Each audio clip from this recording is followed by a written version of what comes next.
করার সঠিক হবে না।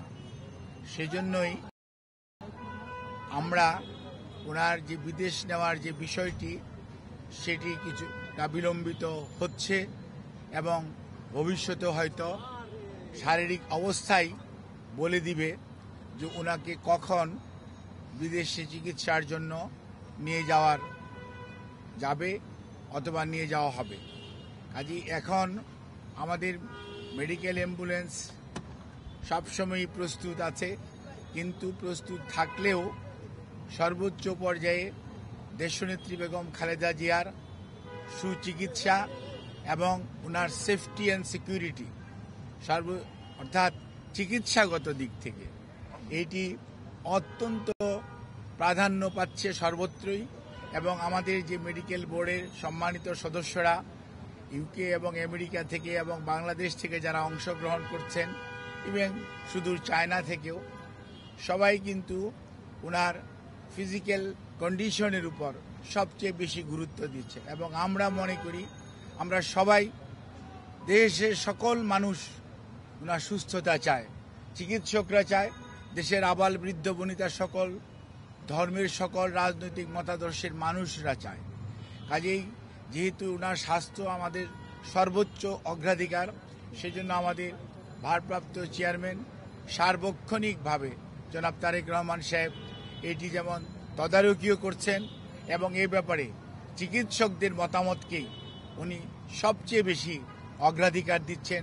দলও সেই অনুযায়ী অগ্রাধিকার দিচ্ছে। কারণ সবচেয়ে বড় কথা মনে রাখতে হবে যে মেডিকেল বোর্ডের সদস্যরা বিগত 6 বৎসর যাবৎ ওনাকে বিভিন্ন সময় যে সেবা দিয়ে এসছেন, প্রতিকূল পরিস্থিতিতেও। আজকে হয়তো পরিস্থিতি কিছুটা বদলেছে, কিন্তু আপনারা সবাই সাক্ষী কি অবস্থার মধ্যে দিয়ে আমাদেরকে বিগত 6টি বৎসর পার করতে হয়েছে। কাজে এই অবস্থার মধ্যে মেডিকেল বোর্ডের সদস্যরা অত্যন্ত দৃঢ়তার সঙ্গে এবং অত্যন্ত professionally they are handling the matter. অর্থাৎ আমাদের যে এইখানকার যে শুধু যে দেশের চিকিৎসকরা এটার সাথে ইনভলভ তা ভাবার কোনো কারণ নেই। আমি সব সময় আপনাদেরকে মেডিকেলের সদস্যদের নাম সব সময় বলেছি, আমি আবারও আজকেও বলতে চাই যে আমরা প্রফেসর ডাক্তার শাহাবুদ্দিন তালুকদার এখানে উনি আছেন, এখানে ডাক্তার এজেড.এম. সালেহা আছেন, ডাক্তার মাসুম কামাল আছেন এবং ডাক্তার জিয়াউল হক আছেন, ডাক্তার জাফর ইকবাল আছেন এবং সেই সাথে আমাদের ব্রিগেডিয়ার সাইফুল ইসলাম আছেন এবং এর বাইরেও ডাক্তার সিজান অর্থাৎ লুৎফুল আজিজ উনিও আছেন, professor A Q M. Mohsin, professor doctor Shamsul Arefin এবং ওনার প্রধান চিকিৎসক ডাক্তার ফখরুদ্দিন মোহাম্মদ সিদ্দিকী এবং doctor professor doctor Nuruddin Ahmed, ইনারা বাংলাদেশ থেকে আছেন। এর বাইরেও সব সময় ওনার চিকিৎসার ব্যাপারে জন প্যাট্রিক কেনেডি এবং জেনিফার ক্রস এবং প্রফেসর গোল্ডস্টোন, এই 3 জন লন্ডন ক্লিনিকের চিকিৎসক এবং প্রফেসর ডাক্তার রিচার্ড, উনি হচ্ছে লন্ডন ব্রিজ হসপিটাল অর্থাৎ আপনার কিংস কলেজের উনি প্রফেসর, উনি আছেন। শাকিল ফরিদ পেপওয়ার্থ ক্যামব্রিজ ইউনিভার্সিটির যে কার্ডিওলজি সেন্টার সেইটার সাথে জড়িত আছে এবং প্রফেসর গার্বি উনি হচ্ছেন একজন আপনার কার্ডিওলজিস্ট যিনি ভ্যালভুলার হার্ট ডিজিজ হ্যান্ডেল করেন, উনি এটার সাথে সম্পৃক্ত আছেন। এবং ইউএসএ থেকে প্রফেসর হাবিবুর রহমান লুলু এবং professor John Hamilton, professor doctor Hamid র, professor doctor Rafiquddin Ahmed, professor doctor Jorjis, এনারা কিন্তু ওনার চিকিৎসার সাথে সম্পৃক্ত আছেন। কাজেই সব সময় এই চিকিৎসার সমন্বয়ের জন্য ডক্টর জুবাইদা রহমান উনি আগে লন্ডনে ছিলেন, গতকালকে উনি এসছেন এবং উনিও সার্বক্ষণিকভাবে এই চিকিৎসা মেডিকেল বোর্ডের সকাল বিকাল যে মেডিকেল বোর্ড বসে পরামর্শ করে সেই সমস্ত বিষয়ে উনি অংশগ্রহণ করেন এবং সার্বিকভাবে ওনার পরিবারের সদস্যদের মধ্যে বিশেষ করে সৈয়দ আশামেলা রহমান এবং শামীম ইস্কান্দার সাহেব সহ পরিবারের সদস্যরাও এই মেডিকেল বোর্ডের সভা বসার পরবর্তীতে তাদেরকেও এবং আমাদের ভারপ্রাপ্ত চেয়ারম্যান জনাব তারেক রহমান সাহেবকে, আমাদের দলের মহাসচিব মির্জা ফখরুল ইসলাম আলমগীর সহ দলের সর্বোচ্চ পর্যায়ে নেতৃবৃন্দকে যথাযথভাবে অবহিত করে রাখা হয়েছে। কাজে ওনার চিকিৎসার ব্যাপারে বিভিন্ন ধরনের সোশ্যাল মিডিয়াতে, আমি তো সোশ্যাল মিডিয়া দেখার সুযোগ হয় না, আমি দেখিও না, কিন্তু কোনো কোনো সময় অনেক গুজব শোনা যাচ্ছে বা অনেকে বেড়ায়।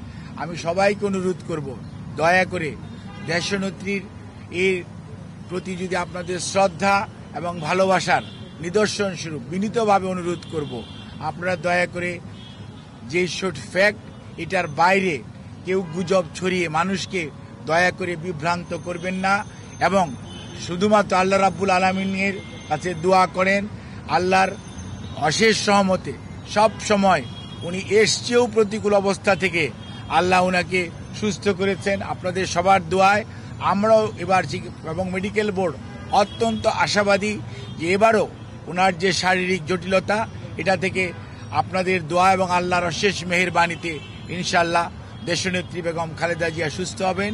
আর বিদেশে যাওয়ার ব্যাপারে আমাদের সর্বোচ্চ প্রস্তুতি রয়েছে। যখনই উনাকে বিদেশ নেওয়ার জন্য মেডিকেল বোর্ড যথোপযুক্তভাবে তৈরি মনে করবেন, শারীরিকভাবে মনে হবে যে উনাকে সেফলি ট্রান্সফার করা যাবে, কারণ মনে রাখতে হবে 12 থেকে 14 ঘন্টা যখন আপনি এয়ার ফ্লাই করবেন তখন যে হাই অল্টিটিউডে মানুষের শারীরিক যে পরিবর্তন হয় সেটির সাথে খাপ খাওয়ানো একজন অসুস্থ মানুষের পক্ষে সব সময় সম্ভব হয় না। কাজে এই জিনিসটি খেয়াল রেখে আপনারা দয়া করে বিভ্রান্তও হবেন না, দয়া করে কেউ বিভ্রান্তি ছড়ানোর চেষ্টা করবেন না। সর্বোচ্চ পর্যায়ে কাতার গভর্নমেন্ট এবং আমাদের যে অন্তর্বর্তীকালীন সরকার সর্বোচ্চ পর্যায়ে সহযোগিতা আমাদেরকে করছেন, এবং তারা ওনাদের বিদেশে নেওয়ার ব্যাপারে ওনাদের যে সহযোগিতা অব্যাহত রেখেছেন। বাট ওনার শারীরিক সুস্থতা এবং চিকিৎসা মেডিকেল বোর্ডের যখন পরামর্শ হবে তখনই ইনশাআল্লাহ ওনাকে বিদেশে নিয়ে যাওয়ার হবে। তবে সবার আগে মনে রাখতে হবে ওনার চিকিৎসাটাই সর্বোচ্চ প্রাধান্য পাবে। সেই জন্যই ওনাকে চিকিৎসার জন্যই এখানকার হাসপাতালের কর্তৃপক্ষ এবং সেই সাথে কর্মরত সকল পর্যায়ের স্টাফস যারা ওনার চিকিৎসার সাথে সম্পৃক্ত, যারা চিকিৎসার সাথে সম্পৃক্ত না, সবাই সহযোগিতা করছেন। সর্বোচ্চ পর্যায়ে হাসপাতালে ভর্তিকৃত অনেক রুগী এবং রুগীর আত্মীয় স্বজন আমাদের অনেক আবেগপ্রবণ আমাদের সহকর্মীদের কারণে হয়তো অনেকভাবে বাধাগ্রস্ত হচ্ছেন। সেজন্য আমরা আপনাদের কাছে যারা একটু মনে কষ্ট পাচ্ছেন তাদের কাছে আমরা ক্ষমা প্রার্থী, আপনাদের সহযোগিতা চাই, এবং সর্বোচ্চ পর্যায়ে আপনাদের সহযোগিতা ছাড়া আমরা সত্যিকার অর্থে ওনার চিকিৎসা কার্যক্রম অব্যাহত রাখা কষ্ট হবে। এই কথা বলি আমি আমার বক্তব্য শেষ করছি। আপনি দয়া করে আমার বক্তব্য পুরোটা আবার রিওয়াইন্ড করে শুনবেন, সেখানে আমার বক্তব্য সব উত্তর আছে, দয়া করে।